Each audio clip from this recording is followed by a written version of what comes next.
All Hit Radio.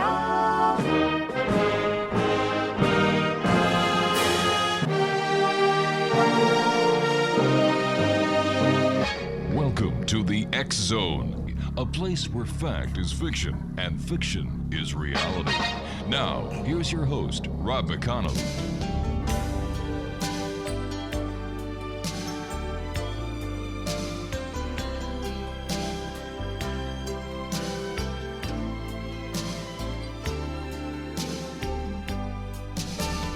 Girl, you are to me all that a woman should be. And welcome back, everyone. This is part two of tonight's show here on the X Zone with yours truly, Rob McConnell, from our broadcast center and studios in St. Catharines, Ontario, Canada. And you're listening to us on your hometown radio, Classic 1220, and streamed around the world on classic1220.ca. My guest this hour, X Zone Nation, is Kevin KILLEN.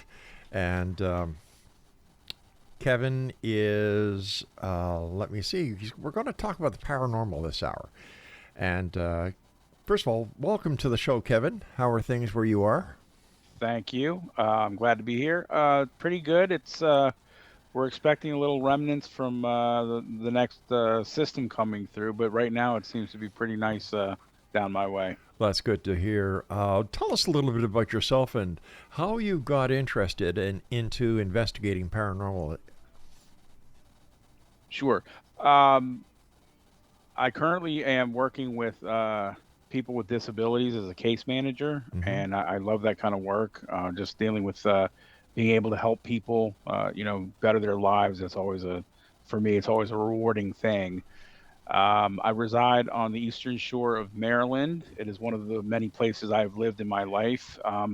Paranormal, not really a hot spot, but they do have a lot of good paranormal activity around here. So I've found that out with so close to the Atlantic Ocean, a lot of shipwrecks and a lot of ghostly tales of shipwrecks and pirates and things like that. So it's really a good place to be. I've lived in 5 or 6 different states, a couple different countries, and I've had paranormal experiences in just about all of them. I got interested in the paranormal. My first experience was about 5 years old when I lived in Evanston, Illinois, in a creepy old 19th century house. Oh, that's cool. Me and my mother were home alone one night, and we heard footsteps, and nobody else was in the house. And I turned to my mother and said, "Who's that?" And she said, "Oh, that's my little boy." She couldn't think of anything else because she was scared out of her mind, and she didn't want to scare me. But I distinctly remember that, and that always stayed with me. And I've just had paranormal experiences throughout my life, but that was the catalyst, I think, that got me into this field to do research to try and find answers. But I seem to run up against brick walls and find more questions than answers. But that's, I think, what makes this really exciting. In your opinion, what are ghosts and why do they stick around? I believe that they are. Each of us has a soul, and I believe that once you pass, you can go into different stages. I believe, and some paranormal researchers will also agree with that. But in my belief, I think you can go into stages where your soul actually has to go certain places before it finds its eternal rest, as it were. So I think in a lot of cases, very emotional, traumatic experiences, I think, keep us here. Like maybe a car accident, a horrendous murder, a lost love, something like that will keep the soul, I believe, here for a little bit of time, and then they have to pass into their own other realm. And then it kind of goes, they kind of go through, it's kind of like a maze I think it's like a maze. But again, these are all theories, nothing's proven, but I'm just going on what other people I've talked to and things that I've experienced. And Right. I believe that's kind of what happens to us. Why do you think that the scientific community just hasn't jumped in full force and worked with paranormal investigators like yourself to solve this age-old problem? Well, I believe because science again is a beautiful thing, and I really enjoy a lot of the things that they do, because obviously some of the greatest people in the world, I believe, were scientists such as Albert Einstein, who actually did believe in the afterlife, which is How true. a good thing. Yeah. But I believe it's the whole you got to show me, or I don't believe it, kind of Yeah. thing. And I think that's kind of what it is. And there's so many so many fraudulent things going on in the world that Hmm. you can do with your computers these days. So Oh I think gosh, there's yeah. so many disbelievers and skeptics out there because you can pretty much disprove anything that anybody says about the paranormal.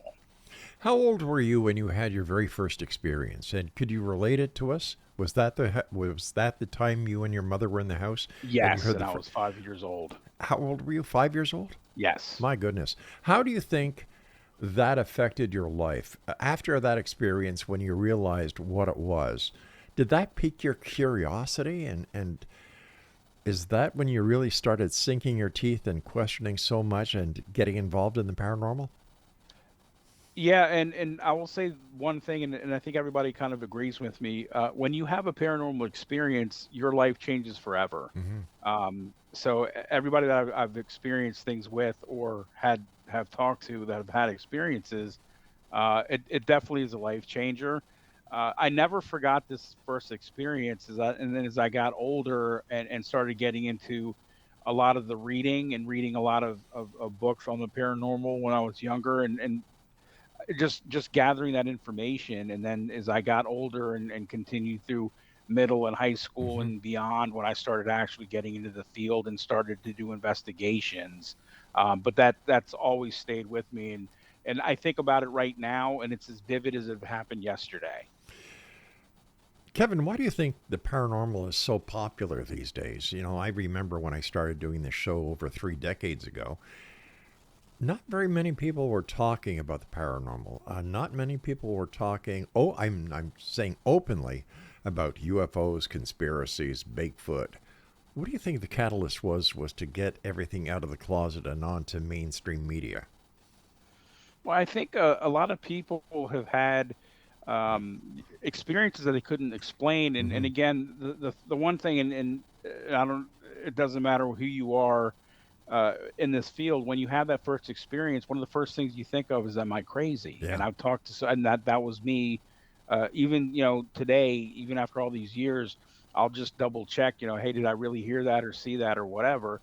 So I think that's a lot of it is the fact that there was that stigma attached to it for a long time, and that's still there. But I think as people want to find out what's going on, and they need um, something to hang their hat on. Right. Uh, so I think that's where the paranormal comes into play because people want to know really what's out there. They do want to connect with people, and that kind of kicked the door open, I think. And then all these shows started coming out and everything, which was great because I've enjoyed a lot of Hmm. them. But I think that there's no real catalyst. I think it's just as we kind of progress, excuse me, through time. I think it was just kind of it's time, sort of.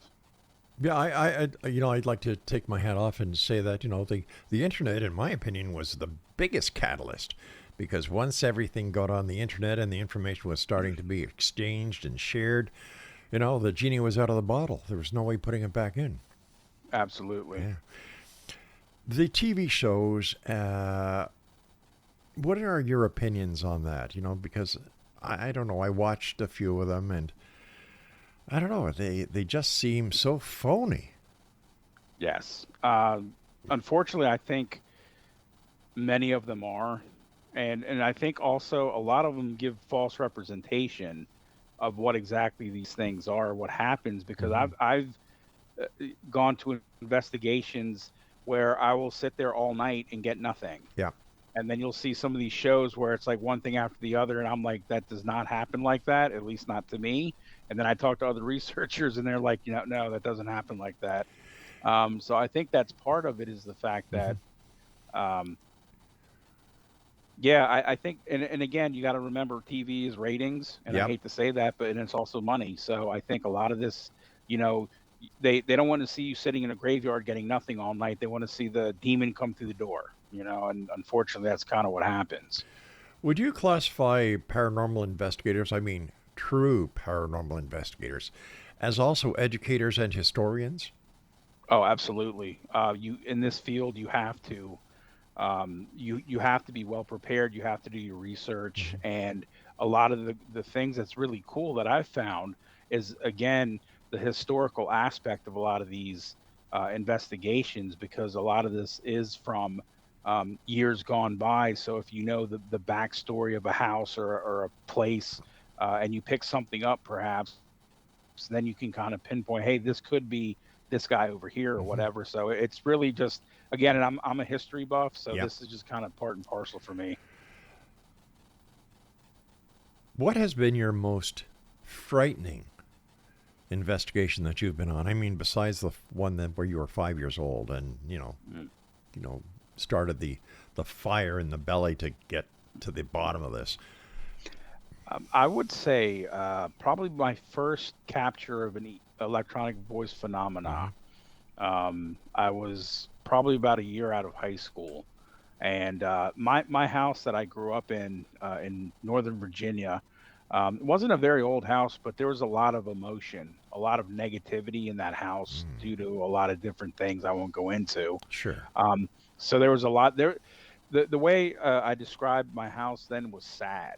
It was just a sad house. But anyway, I'd really gotten into the paranormal at this time through high school, and I'd done a few EVP sessions at other places and didn't really get anything. But usually there wasn't a lot of people. There's usually a lot of people in my house because my friends and my brother's friends and this and that. It was kind of always in and out. But this one particular night, there was no one in the house at all. I was the only person in the house. I said, hey, you know what? I'm going to do an EVP session. So I went ahead and did that. And I asked a specific question. I said, if you're here, show me. And when I came back at the very end of the tape, this voice came through and said, I've shown you, ha ha. And that literally sent me out of my chair and flying out of the house, because I knew I was the only person in that house at that time, but yet this voice answered my question. Why is it that when you're doing an AVP session, you ask a question, pause, then you ask another question, pause, and you don't hear the reply until you play back the session? Why is it that you cannot hear the session? You cannot hear the spirit or the ghost actually giving the answer, and yet the answer is recorded? That's a great question, because that's still a great mystery. I've known people, myself included, that will hear something during an investigation and the tapes won't pick it up, but we distinctly heard it with our own ears, but yet the tape didn't pick it up, and then vice versa. I honestly don't really know why that is, and I have to say, for me, the better equipment for ghost hunting is I used to have a handheld Panasonic with the little mini tape. Yeah. And I've went to digital, and I'd rather go back to the Panasonic. All right, Kevin, please stand by. You and I have to take our first break for the evening. Exonation, our guest is Kevin Killen. His website is ozarkmountain.com. And we're going to be talking to Kevin when we come back from the break about more paranormal experiences. Plus, we're going to talk to Kevin about his book, Ghosts and Me. This is the X Zone. I am Rob McConnell, and the X Zone comes to you Monday through Friday from 10 p.m. Eastern until midnight, right here from our studios and broadcast center in St. Catharines, Ontario, Canada, on your hometown radio, Classic 1220, and streamed around the world on classic1220.ca. If you'd like to send me an email, if you have questions, if there's a special guest you would like us to bring on, or if you'd like us to help you connect with somebody who could help you with a problem that you're having within the realms of the paranormal or parapsychology, my email address is xzone@classic1220.ca. Kevin Killen and I will be back on the other side of this break. Don't go away.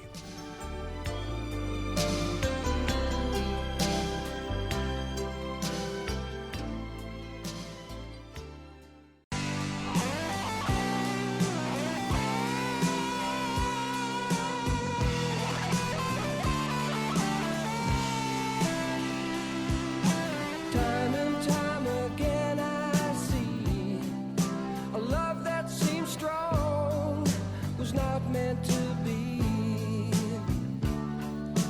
Broken hearts don't always mend. Welcome back, everyone. Kevin Killen is our special guest. His website is ozarkmountain.com. And When you go out to do an investigation, how do you proceed? What is your way of investigating? And does the investigation differ from, let's say, a historical site to a residence to a commercial, or are all of your investigations handled in the same professional way? Yeah, I try to usually handle them the same way.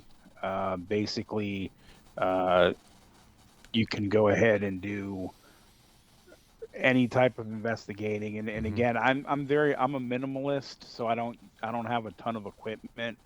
Basically, I usually just use the handheld Yeah. and my phone where I take pictures, Hmm. and that's pretty much all I need. And I've gotten some really good stuff with that. But I've investigated homes, I've investigated cemeteries, I've investigated commercial businesses, and battlefields. So I've kind of ran the gambit, and I've got some great stuff. Um, Battlefields. You're in an area that is very rich with history from, let's see, the Civil War, I believe. What kind of investigations would you do in historic sites and battlefields? Well, when I was in Northern Virginia, again, as you said, I was surrounded by history with Right. the battlefields all over, and I actually did. I came up with the idea um, about 2 years ago that I would like to do a battlefield ghost book, Mm, because I've read so many things about all these great battlefields and all these people having paranormal experiences. I said, hey, you know what? Let's go ahead and do that. yeah. So I've been to a number of them, and basically it's just walking around and with a handheld and hitting record and really not saying much, just letting them talk. And I've gotten some really good stuff. Why do you think that these spirits, ghosts, or entities stick around, that they haven't decided to move on yet? Or is this like a magnetic resonance that is caught within the electromagnetic areas of the world, and that these spirits or whatever they are just can't escape? Yes, I believe it's both actually. And the second part of what you were talking about is called the stone tape theory, Hmm. which, if you think about it, it makes sense, because if Earth is really surrounded by an electromagnetic field, Right. if anybody out there, and again, with you being in radio, you definitely know about bulk erasing. Oh, big time. Yeah. Yeah. So with the ions being rearranged, that's kind of like, I guess, what the stone tape theory is that the emotional imprint goes onto the electromagnetic field, Yeah. such as a tape does that when you record. And I know for the millennials and all that, we did have things called tapes at one time. And I believe me, and I know I joke about this, but I know people who don't know what a phone book is, and that's kind of like when there's like, what's a tape, and they're not Wow. kidding, they really don't know. But anyway, um, so yeah, I think that is true, and also Hmm. I think some of them just stay back because there's an emotional trauma or a sudden death, and they just don't know what happened to them, and they don't know to go to the light, or whatever they have to do. They just kind of linger, and they don't know. But one thing that I found really to be interesting is a lot of the spirits that people see, they notice they have a reaction, so they're actually seeing them. Wow. So in some of these cases, and my thing is, and I've thrown this out there, and I'm obviously not a groundbreaker, but I always think, what if what if we are their ghosts? Mm. You Very know? interesting theory. Very interesting. So if these ghosts have a, oh, what's the word I'm looking for here? If they have the ability to see and to interact, how can they be dead? Exactly. And see, this is the one thing that's always gotten me tripped up throughout this whole thing. And Hmm. I've had a really good debate with a friend of mine who's actually a scientist. Uh, as we know, obviously, as I'm speaking to you and you're speaking back to me, Yeah. we're using vocal cords and brains. Right. If you're dead, you don't have those things. I can't explain it. All I know is that I've captured voices and I've heard voices when nobody else was there. I don't know how that works, but that always gets me when people throw that out, skeptics will be like, "Well, you don't have vocal cords. How can you talk?" I don't know, but it's really interesting how that is because in theory, yes, they wouldn't be dead, but obviously they are. That is strange. That is really strange. Mind you, there's a lot of paranormal investigators now who are looking towards quantum physics, where they're saying that they could be in another dimension, Yes. and that the dimensions cross at certain times, and that's when you get to see and interact with these spirits. What is your take on that theory? I actually support that. I've thought one of my theories is that in discussing this with a lot of people is that I believe that there are portals all over the world that beings or entities, whatever you want to call them, can actually freely go through them to enter our realm and go back to their realm. And I take and I'm going to show my age here. The video game Pac-Man. No, I From know it well. back in Yeah. the day when the ghosts or Pac-Man used to be able to go out the side of the screen and come back through the other Yeah. side. That's kind of what I have in my head is that they're freely able to do that, to go through these portals, and they can end up anywhere they want. Do you think at a time the spirits or ghosts get totally annoyed with humans always interrupting whatever they do, or you get the group of investigators who come in time after time, different investigators, and the hotter the location is, the more investigators that show up? Do you think that they might actually get pissed off? I believe in certain cases they do, and it's really interesting because I'm glad you brought that up because I always wondered about this because I usually don't return to to the same site more than once. It's just there's just so many out there that I usually don't. However, I've seen a lot of videos and TV shows where people will go back to certain sites over and over, and the spirits seem to know certain investigators from the last time, and it's really cool because I guess it's kind of like I'll take for example, we have a lot of hospitals that are closed down that people go into and they interact with whoever was there, and they'll come in, 3 or 4 or 5 times a year, and then by the 6th time they'll say, "Hey, my name is whatever. Do you remember me?" And they'll pick something up like yes or whatever. So, but I think it does in some regard it works the other way too, is that they're just tired of people coming into their territory and traipsing through there, and with their recorders telling them to speak, and that's when Yeah. I think people get stuff thrown at them. Yeah, I've spoken to a few members of the paranormal community who actually are rather crude and vulgar when they do their investigations. And to me, that just shows a total lack of respect. Absolutely. I mean, you wouldn't want anybody coming to your house now and start cussing at you. No. And I know that some people get better results by provocation by doing that. I don't believe in that. I believe you need to respect them because my theory is that they were obviously people at one time. Right. So this is their soul left over. And basically another theory I have, and I agree with this, whatever personality you had on Earth, you're going to have that in the afterlife. So if you're mean, you're going to be mean as a spirit. If you were a good person, you're going to be a good spirit. And that's just, I think a lot of people agree with that in the community, is that's kind of how it goes. Is there a divide when it comes to the paranormal and religion? Because if we look at the fact that if somebody dies and their spirit remains here, does that mean that this person contradicts a religious philosophy by not going to heaven or nirvana or wherever the philosophy believes one's soul goes after death? Yeah, I think it really does, but it's really interesting.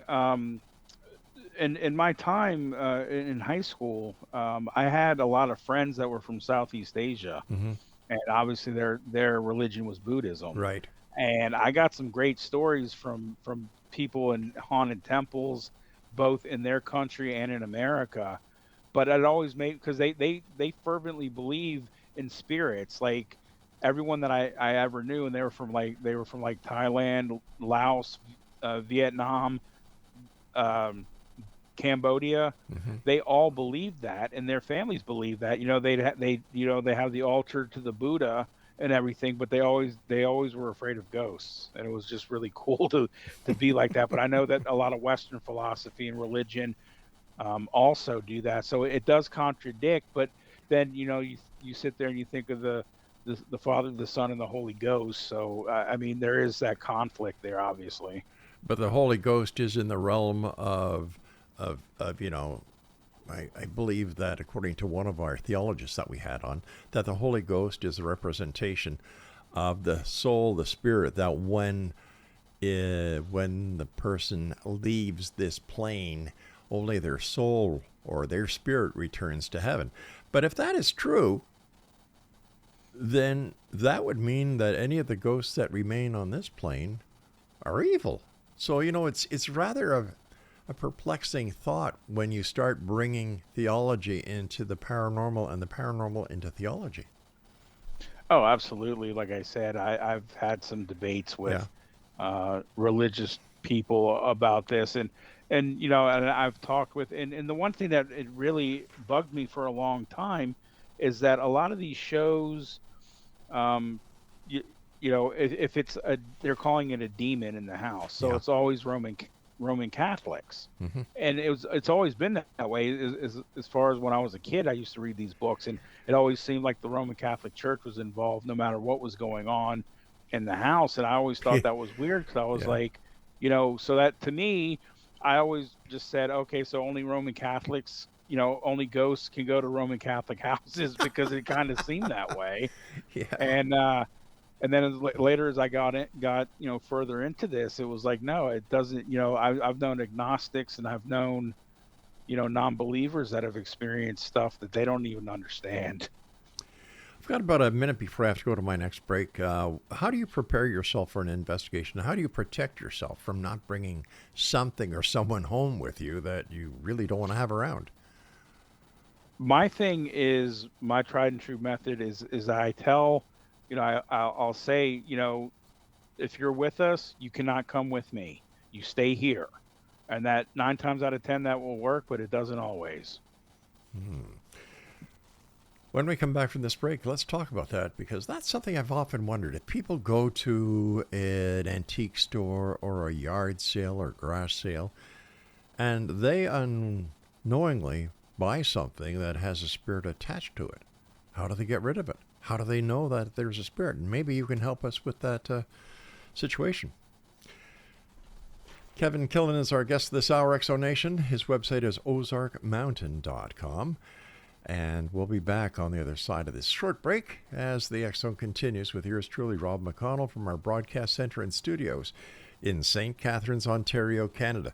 Don't forget, you can always listen to past episodes of the X Zone right here on Classic 1220 by going to X Zone on Radio, classic1220.ca. And there's a lot of neat information there and a lot of ways that we make our listeners happy. I'm Rob McConnell, and we'll both be back as we return. So whatever you do, don't go away.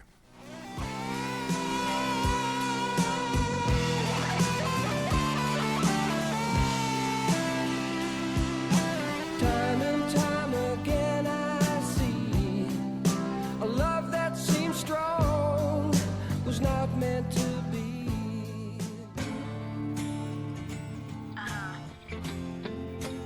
Life's like this. That's the way it is.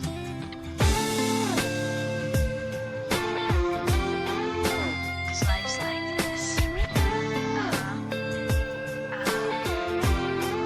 That's the way it is. Chill out, what you yelling for?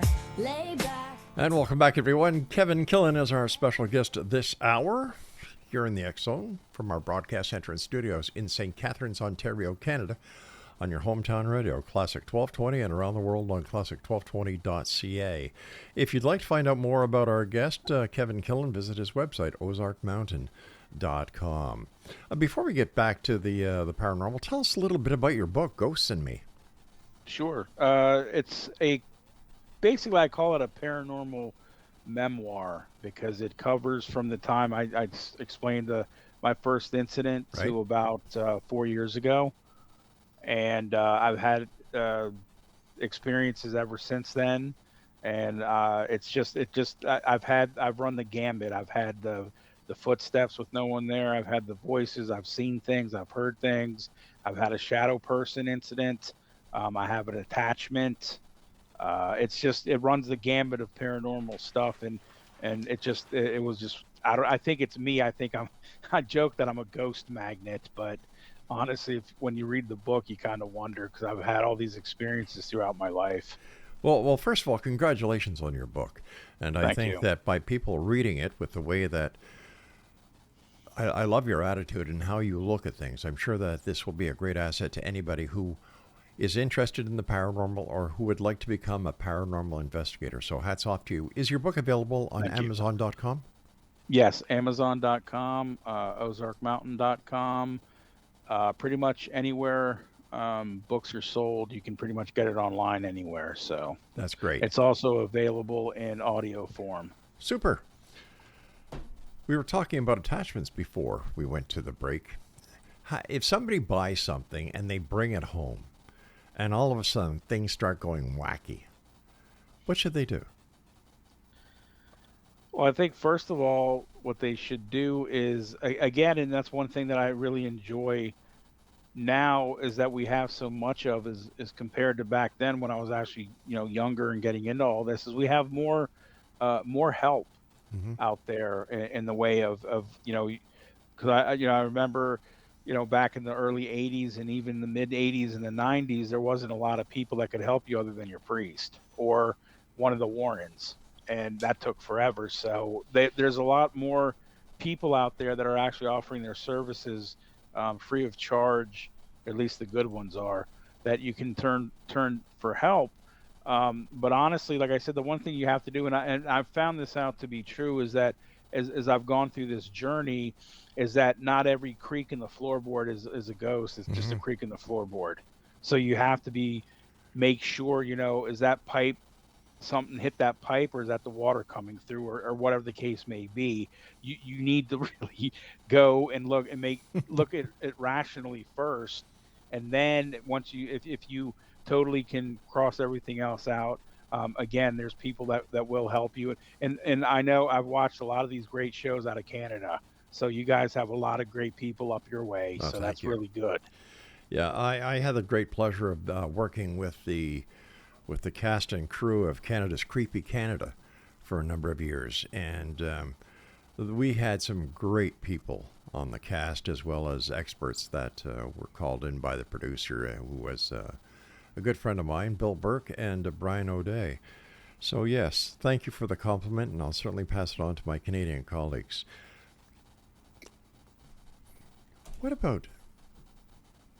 I'm just going to go back a little bit because when we were talking, we mentioned the Catholic Church. And it seems that, if everything that was there was always a Catholic involved. What happens if the ghost is not Catholic and you bring a Catholic priest in to help with the problem? Yeah, that's a very good question. And again, I would consider myself agnostic. Right. Honestly, like I said, I think man did not do everything. There is some supreme being out there. In my belief, I don't know whether it's Buddha or Jesus Christ or whoever, but that's a really good question. I don't know. I feel that if you have the same belief system in, again, God, Buddha, Allah, whoever, a higher deity. Yeah, that I think it doesn't really matter. But again, like I said, it just seems like it was always Roman Catholicism involved here, but it was always demons and demonology, and that's almost like hand in hand, and it always seemed that way. And it was like they're not all demons, but they kind of make you believe, because I think in their world, demons is more sexier than ghosts, and I think that's kind of what these TV shows do, unfortunately. Well, I've never heard of a ghost, causing an exorcism, or causing a possession, I should say, where an exorcist has to be called in. Right. So How do you tell if a person is a good paranormal investigator or source compared to one that just isn't? If somebody has a problem and they're looking for help. One of the first things that I learned Mm-hmm. in this journey was a lot of the people who do not charge are kind of the real deal. Now that's because again, there's so much fraud going on everywhere that I've known people that are saying, "Oh, I'll get rid of your ghost for $300." You Wow. can't put a price tag on this stuff, but unfortunately, swindlers will, and a lot of the people that I know that will do this free of charge, or they'll ask for a donation. Right. And I think those are the ones that I've come across that are the real deal. And the same thing goes with fortune tellers, tarot readers, and all of that. Um, I've come across some really really good ones, and I've come across people that I've pointed out were frauds. I wonder if ghosts actually sit on, you know, park benches and just watch us humans go through our regular day, and what the conversation might be like. Oh my God, they're still morons. Look at this. Look at this. Nobody's talking to each other anymore. They're just talking into these little boxes. What the hell? How far do you think paranormal investigation has progressed over the last, let's say, 10 years? Oh, I think leaps and bounds. And I think that's due to the technology. I mean, some of the things that they have out there to detect spirits is beyond belief. And some of it I just think is just garbage. But some of it it's kind of neat. But, it seems like, and it's funny because I've noticed this I've watched 3 or 4 different ones. There's a couple out there that I won't even mention, but they seem to have a show every 6 months with other people, and it's like, wow, they keep getting these ghost shows, and that's cool, and I like them. But they seem to always use the same equipment, which is kind of neat because it shows me that, okay, they know what this guy's going to do to use this, so we'll use this over here as well.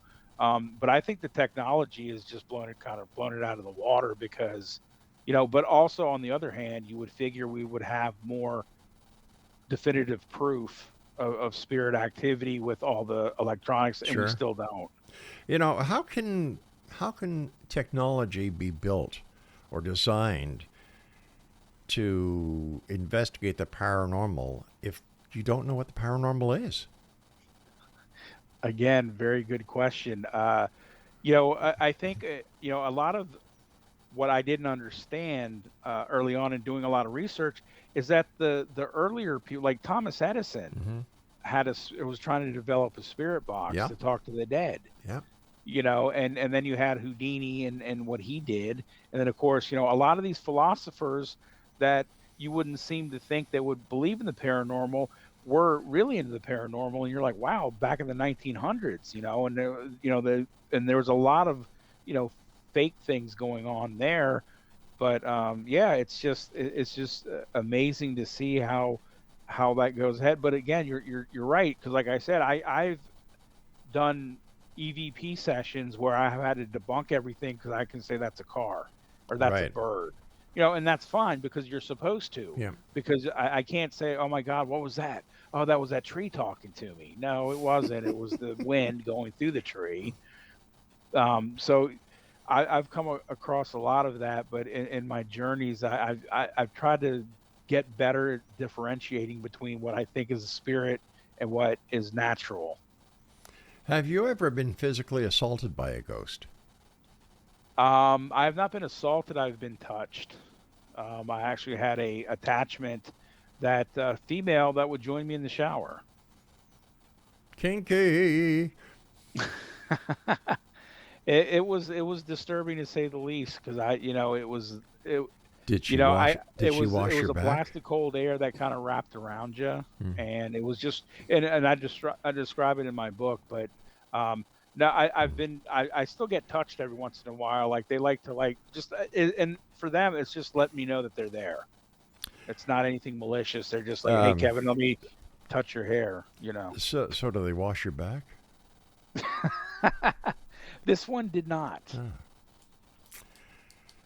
Why do you think some people like yourself have all these experiences, and then you've got other people like me, who has never had an experience. I want to believe, but I'm an ex-cop. I want to see proof. I want to see evidence. And you're right. If I had a paranormal experience, to me, that would be the evidence. But because I've never had a paranormal experience, how do we explain this? You know, were you born under the right sun, the right star configuration? Are you much more receptive? Actually, I think for me, my heritage has a lot to do with it being Irish.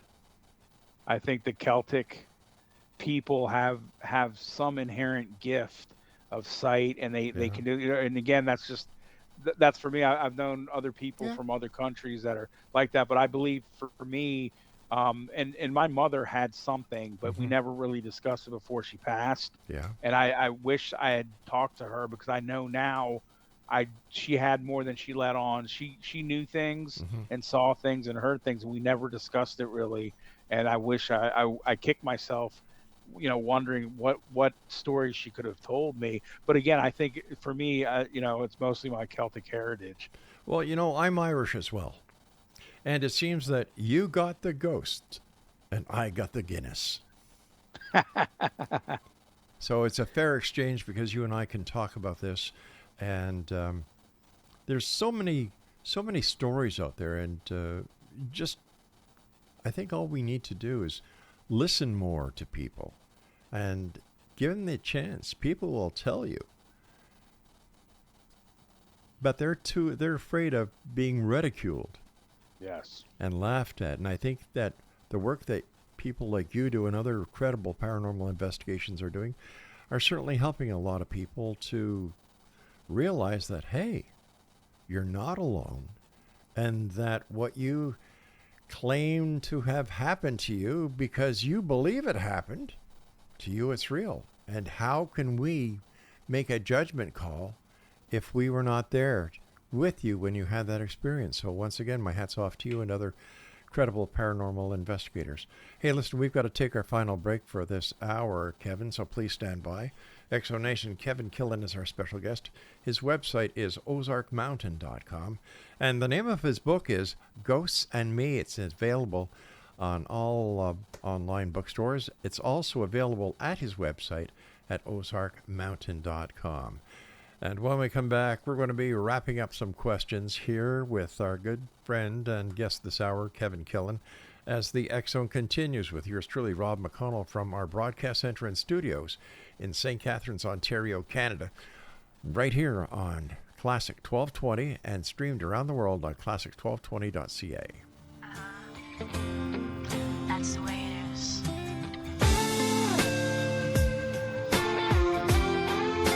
'Cause life's like this.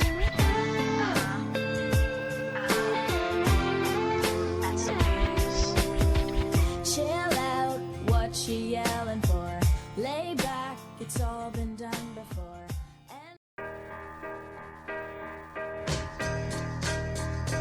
If you want it, here it is. Come and get it. Make your mind up fast. If you want it anytime, I can give it. But you better hurry, 'cause it may not last. And welcome back. Kevin KILLEN is our guest this hour, the final hour of tonight's show here on the X Zone on Classic 1220 and around the world on classic1220.ca. His website is ozarkmountain.com, and he's the author of a real cool book entitled Ghosts and Me. It's available on Amazon.com, but it's also available on the ozarkmountain.com website. But you were telling me, Kevin, that you're also in the midst of collecting stories on near-death experiences. Tell us about that. Yes, I myself had one almost 5 years ago, and basically the doctor said I shouldn't even be here. I had the Widowmaker heart attack, if anybody's God. familiar with that, and the doctor does not know how I survived, but here I am. So I've been really interested in stories, and I'm gathering stories for a compilation book And I've got a lot of good stories so far, but I definitely could use more. So if anybody out there would like to submit a story, you don't have to. You can submit it anonymously. That's fine.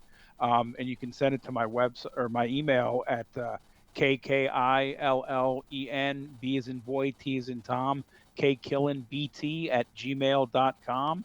And again, it can be anonymous, but I know there's a lot of great stories out there. I've already gathered a good amount, but I definitely would like more. So if anybody would like to relate their stories or any other thing paranormal, feel free to shoot me an email. I love getting back to people and talking about this. This is obviously one of my favorite topics to talk about. With all the research that you've done and the stories that have come into you from people who have had near-death experiences, is there a common thread?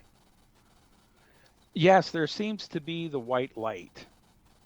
That seems to be the common thread that I've found throughout a lot of these is that they see this paradise type thing, and they're told it's not their time, and they come back to their body. That's kind of what I've seen throughout a lot of these stories.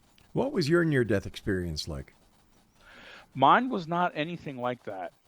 I actually, and actually, when I was starting to write this book, I that was like the first part of the book. I was explaining mine.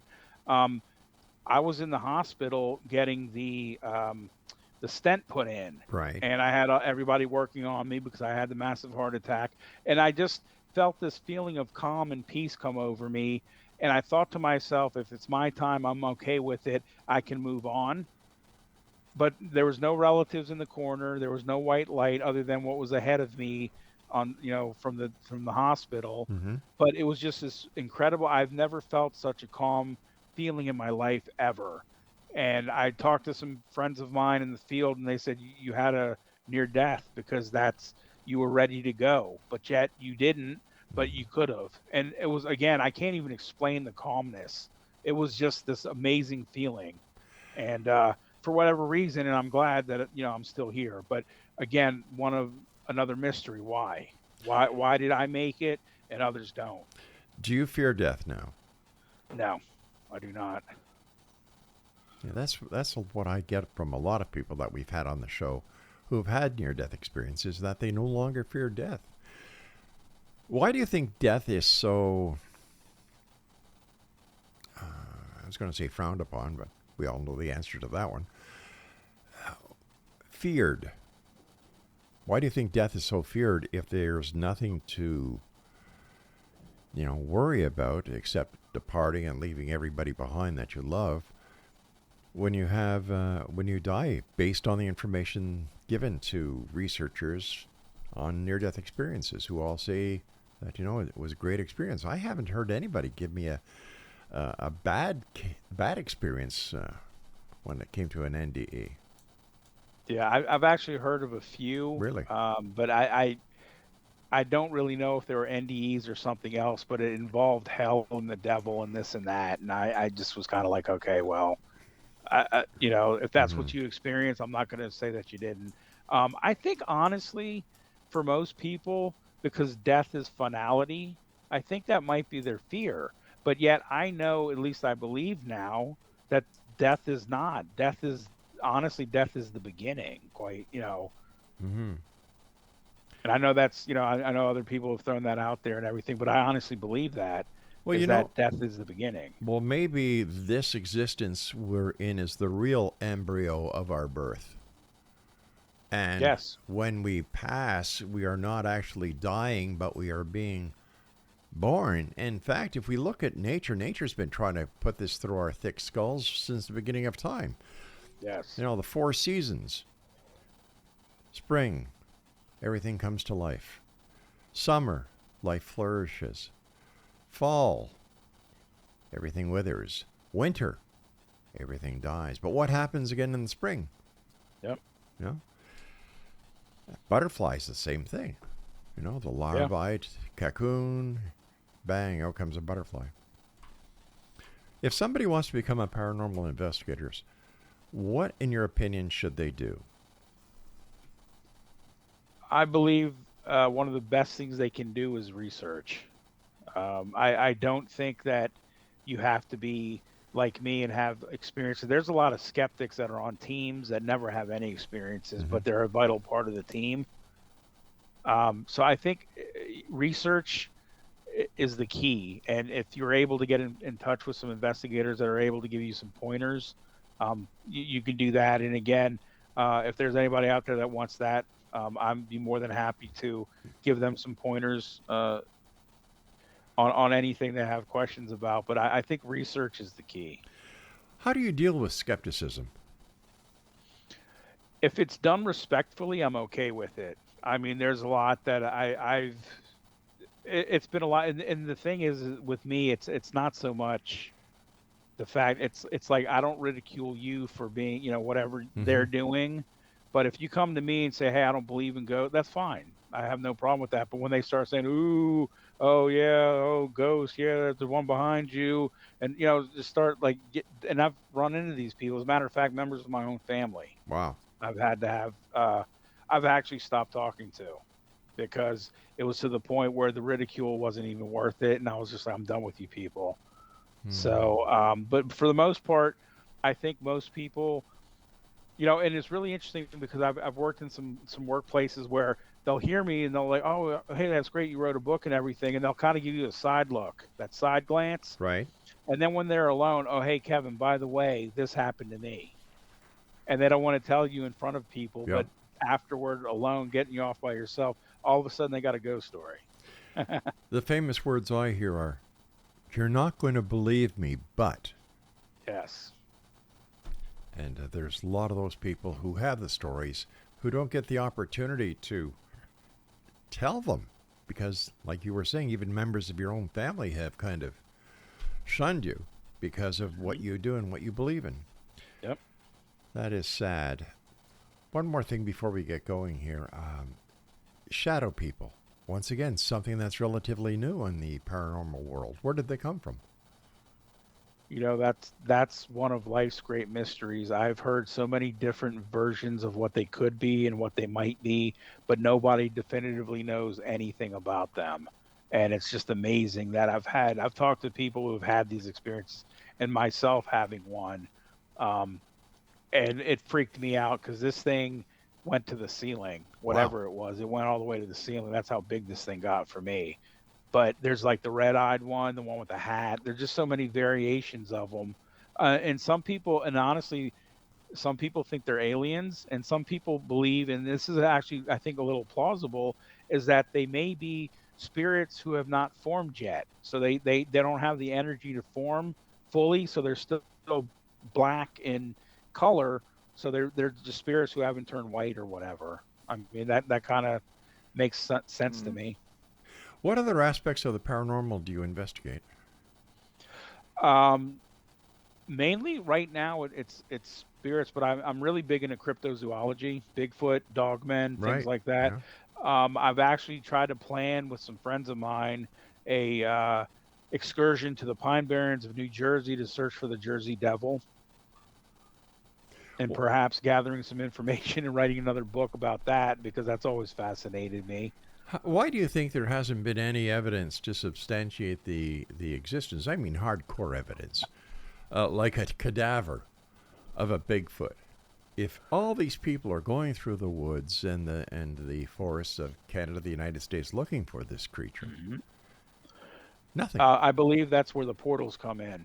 I believe that they go through different dimensions through portals. So if a Bigfoot dies, they pick them up and take them with them through a portal. That's just what I think. I don't know, but that's just kind of what my thinking is that they travel through portals. One thing I've learned doing this show for so long is that anything is possible. What are your final thoughts that you'd like to leave with the X-Zone Nation tonight, Kevin? Just, keep an open mind, and, you don't have to be a hardcore believer, but, not to rip off the X-Files, but something is out there. And that there are, there are a lot of people out here just like you. And as a matter of fact, that's one of the reasons I wrote my book, is because I wanted to let people know, hey, this is who I am. And I've gone through a lot of these, trials and tribulations, but hey, I know what you're going through. I've been there. And that if you need any advice or help or whatever, feel free to talk to me. And I've actually talked to a good number of people out there that have asked questions about that. But just, stay strong. And honestly, I would fear the living more than the dead. Hallelujah. I agree with you 100% on that. Yeah. Let's get back to how our listeners can contact you with their NDE stories. Sure. They can contact me at my personal email account. It's KKILLEN, B as in boy, T as in Tom, KILLEN at gmail.com. And for copies of your book, all they need to do is go to either Amazon or to the ozarkmountain.com website, right? Yes, and I have my author's page there, and they can just type in "Ghosts in Me" and it'll pop up, and it'll give you all the different copies, including the audiobook, and they can purchase it there. They can go on Amazon and do the same thing, and they'll all pop up there as well. So in your opinion, when it comes to exorcisms, I'm sorry, not exorcism, but possessions, cases of possession like the one on The Exorcist or the case of Amity, are they fact, are they fiction, or unknown at this time? I would say, honestly, I think it is true. And the reason I say that is because I do believe that there is evil in this world. Mm-hmm. Not necessarily demonic like they want to portray it as, right. But there is real evil in this world.